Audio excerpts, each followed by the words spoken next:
நான் கேட்குறேன்னு தப்பா எடுத்துக்காதீங்க. என்கிட்ட நீங்க க்ளோஸா பழகுறீங்க இல்லையா, அந்த உரிமையில தான் சார் கேட்குறேன். மல்லி மேல நீங்க நிறைய அனுபவிச்சிருக்கீங்கன்னு எனக்கு நல்லா தெரியும் சார். ஆனா அதை ஏன் சார் நீங்க அவங்க கிட்ட ஓப்பனா சொல்லக்கூடாது? ஏன் சார் அதை உங்களாலே ஒத்துக்க முடியலையா?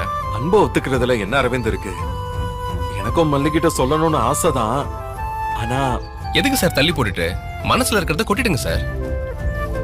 இல்ல சொல்றதுனால உங்களுக்கு என்ன பிரச்சனைன்னு சொல்லுங்க, நான் உங்களுக்கு ஹெல்ப் பண்றேன். இல்ல அரவிந்த், மல்லியும் என் மேல ரொம்ப அன்பு வச்சிருக்கான்னு எனக்கு நல்லாவே தெரியும். அவ என்கிட்ட அத நிறைய விதங்கள்ல எக்ஸ்பிரஸ் பண்ணிருக்கா. ஆனா இப்ப இருக்கிற நிலைமை வேற. நான் இப்ப வெளிக்காட்டணும்னு நினைச்சாலும் சொத்து, காசு, கம்பெனி எதுவுமே இல்லாம நிக்கிறப்ப நான் உன்னை காதலிக்கிறேன்னு சொல்றது சந்தர்ப்பவாதி மாதிரி, சுயநலவாதி மாதிரி எனக்கு தோணுது. அட என்ன சார் நீங்க, மல்லியை நீங்க புரிஞ்சுக்கிட்டது அவ்வளவுதானா?